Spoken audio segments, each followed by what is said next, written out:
TV9 క్రెడిబిలిటీని prime minister Modi మెచ్చుకున్నారు. విదేశీ పర్యటనలకు వెళ్ళినప్పుడు ఏదైనా అంశం గురించి ఒకవేళ ఆయన చూడాలి అనుకుంటే TV9 ప్లాట్పై ఉండే సమాచారాన్ని మాత్రమే తాను ఉపయోగిస్తాను అని చెప్పి మెచ్చుకున్నారు. TV9 నెట్వర్క్ చాలా విస్తృతమైంది. TV9 డిజిటల్ ప్లాట్ఫామ్పై కూడా చాలా బలమైందని చెప్పేసి కొనియాడతారు. సో ఈ సందర్భంలో కూడా ఆయన TV9 క్రెడిబిలిటీని అప్రిషియేట్ చేస్తూ మాట్లాడారు. ఆయన ఏమన్నారు ఒకసారి చూద్దాం.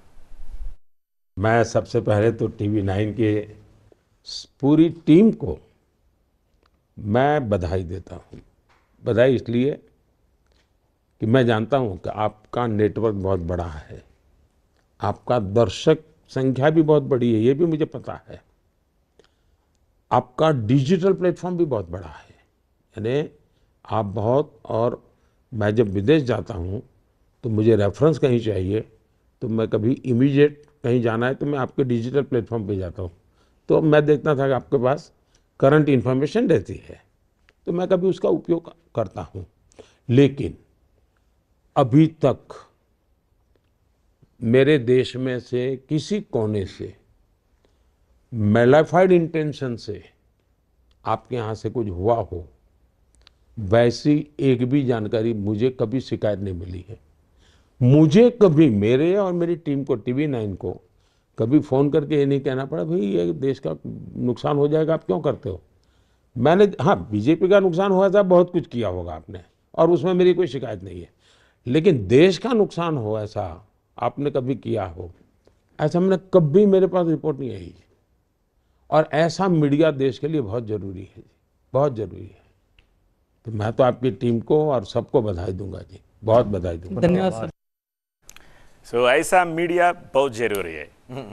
సో డిజిటల్లో ఎంతమంది సబ్స్క్రైబర్లు ఉన్నారు, మెయిన్ ప్లాట్ఫామ్ మీద ఎంతమంది ఉన్నారు? కాదు, ఆయన ఒక ఆఫ్ ది రికార్డ్లో, అంటే ఇంటర్వ్యూ అయిపోయిన తర్వాత అడిగితే నేను టెక్నాలజీ గురించి నాకు పెద్ద అవగాహన లేదు, కానీ టెక్నాలజీని ఎలా వాడుకోవాలో బాగా నేర్చుకున్నాను, టెక్నాలజీని ఎలా ఇంప్లిమెంట్ చేయాలనే దాని మీద అవగాహన ఉంది.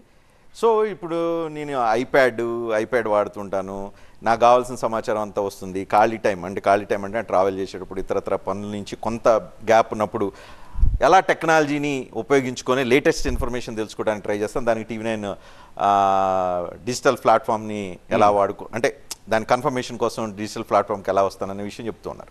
సో దట్ మీన్స్ ఎస్, ప్రధానమంత్రి దేశంలో భారతదేశంలో ఎన్ని 150 కోట్ల మంది జనానికి సంబంధించిన దశ మార్చే పవర్ సెంటర్ ఏదైతే ఉందో, ఆ పవర్ సెంటర్లో అత్యున్నత పదవిలో ఉన్న ప్రధానమంత్రి ఎలా TV9 చూస్తున్నారు, TV9ని ఎలా ఆయన కొనియాడుతున్నారు అనేది ఆయన మాటలోనే మనకు అర్థమవుతుంది. So that is the credibility of TV9, that is the strength of TV9. So TV9 శక్తి సామర్థ్యాలు ఏంది, మామూలుగా చాలా మంది సోషల్ మీడియా ట్రోల్ చేసుకునే వాళ్ళకి అర్థం కాకపోయినా అర్థం కావాల్సిన వాళ్ళకి అర్థం అవుతుందని అనడానికి ప్రధానమంత్రి చెప్పిన ఈ కామెంట్స్ ఎనఫ్ అని చెప్పి అనుకుంటున్నాను. Okay, and this is not first time actually TV9తో ఆయనకి బంధం. TV9లో అక్కడ హిందీ ఛానల్ ల్యాండ్ చేసేటప్పుడు వచ్చారు, మన కాంక్లేవ్కి వచ్చారు, కాంక్లేవ్కి వచ్చినప్పుడు డీటెయిల్ స్పీచ్ ఇచ్చారు. ఎస్, 2-3 టైమ్స్ మనం ఎప్పుడు, అంటే నేను పర్సనల్గా కలిసినప్పుడు భారతవర్ష ల్యాంచ్ అప్పుడు కలిసాము, తర్వాత మన కాంక్లేవ్ అప్పుడు కలిసాం, కానీ ఈసారి మొత్తం ఒక 3 గంటల పాటు ఒక టైం స్పెండ్ చేయడానికి అవకాశం దొరికింది. ప్రధానమంత్రితో మాట్లాడటం, ఇంటర్వ్యూ చేసే సందర్భం కావచ్చు, విడిగా కావచ్చు. But he's so cool and so matured, so attentive, so aggressive on decisions. మనిషి ప్లెజెంట్గా ఉన్నారు, ఆలోచనలు మాత్రం చాలా బలంగా అగ్రెసివ్గా ఉన్నాయి. సో అదైతే కనిపిస్తుంది. అందుకే ఆయన చెబుతున్నాడు, బీజేపీకి చాలా చేసి ఉంటారు కానీ దేశానికి మాత్రం TV9 ఎప్పుడు నష్టం చేయలేదు. అలాంటి చేసే పనులు చేసిన ఆలోచన కూడా ఎక్కడ రాలేదు, ఒక చిన్న కంప్లైంట్ కూడా రాలేదండి. That is the biggest credential అని చెప్పి అనుకోవచ్చు TV9 పాయింట్ ఆఫ్ వ్యూలో. TV9 అంత బాధ్యతతో చేస్తుందని అనడానికి ఈ కాంప్లిమెంట్ సరిపోద్దని నేను అనుకుంటున్నాను.